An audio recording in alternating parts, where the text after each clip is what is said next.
ಸ್ನೇಹಿತರೆ, ಈಗಷ್ಟೇ ಡಿಗ್ರಿ ಮುಗಿದು ನಂತರದಲ್ಲಿ ಒಂದು ಜಾಬ್ ನ ಸರ್ಚ್ ಮಾಡ್ತಾ ಇದ್ರೆ ನಿಮ್ಗೆ ಎಲ್ರಿಗೂ ಕೂಡ ಒಂದು ಒಳ್ಳೆ ಅವಕಾಶನ ಕೊಟ್ಟಿರುವಂತದ್ದು ಒಂದು ಆಯುಷ್ ಇಲಾಖೆಯಲ್ಲಿ. ಅಂದ್ರೆ ನೀವೇನಾದ್ರೂ ಕೂಡ ಈ ಒಂದು ಕಾಮರ್ಸ್ ವಿಭಾಗದಲ್ಲಿ ಏನಾದ್ರೂ ಕೂಡ ಈ ಒಂದು ಡಿಗ್ರಿನ ಮುಗಿಸಿದ್ರೆ ನಿಮ್ಗೆ ಒಂದು ಒಳ್ಳೆ ಒಂದು ಜಾಬ್ ಆಪರ್ಚುನಿಟಿ ಕೊಟ್ಟಿರುವಂತದ್ದು. ಇದೇ ನಮ್ಮ ಬೆಂಗಳೂರಿನಲ್ಲಿ ಇರುವಂತಹ ಈ ಒಂದು ಆಯುಷ್ ಇಲಾಖೆಯಲ್ಲಿ ಈ ಒಂದು ಖಾಲಿ ಇರುವಂತಹ ಒಂದು ಹುದ್ದೆಗಳಿಗೆ ಯಾವುದೇ ಒಂದು ಲಿಖಿತ ಪರೀಕ್ಷೆ ಇಲ್ಲದೆ ಒಂದು ನೇರ ಸಂದರ್ಶನದ ಮೂಲಕ ನೇಮಕಾತಿ ಮಾಡ್ತಿರುವಂತದ್ದು. ಈ ಒಂದು ಸರ್ಕಾರಿ ಇಲಾಖೆಯಲ್ಲಿ ಕೆಲಸ ಮಾಡ್ಬೇಕು ಅನ್ನೋ ಒಂದು ಕನಸು ಕಾಣ್ತಿರುವಂತ ಎಲ್ರಿಗೂ ಕೂಡ ಒಂದು ಒಳ್ಳೆ ಅವಕಾಶ ಅಂತಾನೆ ಹೇಳ್ಬೋದು. ಯಾವುದೇ ಒಂದು ಈ ಒಂದು ಪರೀಕ್ಷೆ ಬರೆಯುವಂತ ಒಂದು ಒತ್ತಡ ಇಲ್ಲದೆ ಈ ಒಂದು ಜಾಬ್ಗೆ ನೀವು ಅಪ್ಲೈನ ಮಾಡಬಹುದು, ಜಾಬ್ಗೆ ಸೇರ್ಕೋಬಹುದು. ನಿಮ್ಮ ಒಂದು ಅರ್ಹತೆ ಮತ್ತು ಈ ಒಂದು ಸಂದರ್ಶನದ ಆಧಾರದ ಮೇಲೆ ನಿಮಗೆ ಕೆಲಸ ಸಿಗುವಂತದ್ದು.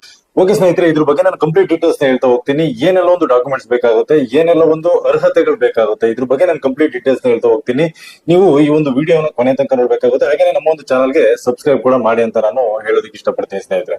ಇವಾಗ ಮೊದಲನೇದಾಗಿ ಏನೆಲ್ಲ ಒಂದು ಕ್ವಾಲಿಫಿಕೇಶನ್ ಬೇಕಾಗುತ್ತೆ ಅಂತ ನೋಡೋದಾದ್ರೆ, ಮೊದಲನೇದಾಗಿ ಒಂದು BCom ಮಾಡಿರ್ಬೇಕಾಗುತ್ತೆ, ಅಥವಾ BBA ಮಾಡಿರ್ಬೇಕಾಗುತ್ತೆ, ಅಥವಾ BBM ಮಾಡಿರ್ಬೇಕಾಗುತ್ತೆ. ಈ ಒಂದು ಕ್ವಾಲಿಫಿಕೇಶನ್ ಇದ್ರೆ ನೀವು ಅರ್ಹರಾಗಿರ್ತೀರಾ ಈ ಒಂದು ಜಾಬ್ಗೆ ಅಪ್ಲೈ ಮಾಡೋದಕ್ಕೆ. ನಿಮ್ಗೆ ಅರ್ಹತೆ ಇರುವಂತದ್ದು. ಹಾಗೇನೆ ಸೆಲೆಕ್ಷನ್ ಪ್ರೋಸೆಸ್ ಯಾವ ರೀತಿಯಾಗಿರುತ್ತೆ ಅಂದ್ರೆ, ನಾನು ಮೊದಲೇ ಹೇಳಿದಾಗೆ ಯಾವುದೇ ಒಂದು ಲಿಖಿತ ಪರೀಕ್ಷೆ ಇರೋದಿಲ್ಲ. ಈ ಒಂದು ನೇರವಾದ ಒಂದು ಸಂದರ್ಶನ ಇರುವಂತದ್ದು. ಅದಾದ ನಂತರದಲ್ಲಿ ನೀವು ಎಲಿಜಿಬಲ್ ಆಗುವಂತದ್ದು. ಹಾಗೆ ನೀವು ಒಂದು ಸ್ಯಾಲರಿ ನೋಡೋದಾದ್ರೆ ನಿಮ್ಗೆ 25,000 ಈ ಒಂದು ಸ್ಟಾರ್ಟಿಂಗ್ ಸ್ಯಾಲರಿ ಆಗಿರುವಂತದ್ದು. ಅದಾದ ನಂತರದಲ್ಲಿ ನಿಮ್ಗೆ ಪ್ರತಿ ಒಂದು ವರ್ಷದಲ್ಲೂ ಕೂಡ ಇಂಕ್ರಿಮೆಂಟ್ ಕೂಡ ಆಗುವಂತದ್ದು. ಹಾಗೇನೆ ಜಾಬ್ ಲೊಕೇಶನ್ ನೋಡೋದಾದ್ರೆ, ಅಂದ್ರೆ ಉದ್ಯೋಗದ ಒಂದು ಸ್ಥಳ ನೋಡೋದಾದ್ರೆ ನಿಮ್ಗೆ ಈ ಒಂದು ಬೆಂಗಳೂರಲ್ಲಿ ಇರುವಂತದ್ದು ಈ ಒಂದು ವೇಕೆನ್ಸಿಗಳು.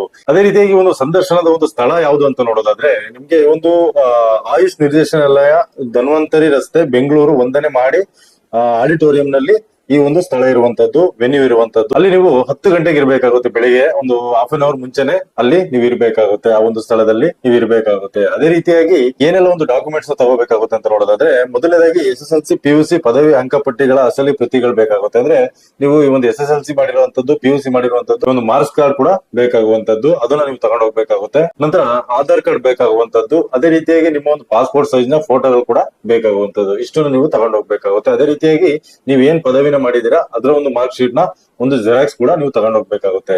ಅದೇ ರೀತಿಯಾಗಿ ರೆಸ್ಯೂಮ್ ಕೂಡ ತಗೊಂಡು ಹೋಗ್ಬೇಕಾಗುತ್ತೆ.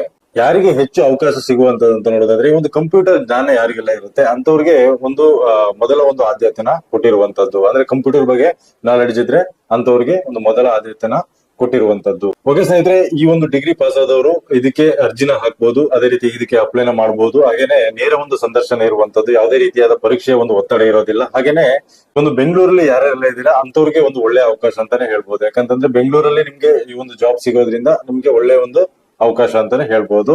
ಓಕೆ ಸ್ನೇಹಿತರೆ, ಈ ಒಂದು ವಿಡಿಯೋ ಏನಾದ್ರೂ ಇಷ್ಟ ಆಗಿದ್ರೆ ದಯವಿಟ್ಟು ಒಂದು ಲೈಕ್ ಮಾಡಿ, ಹಾಗೆ ನಮ್ಮ ಒಂದು ಚಾನಲ್ಗೆ ಸಬ್ಸ್ಕ್ರೈಬ್ ಮಾಡಿ ಅಂತ ಹೇಳ್ತಾ ಈ ಒಂದು ವಿಡಿಯೋನಲ್ಲಿ ಮುಗಿಸ್ತಾ ಇದ್ದೀನಿ.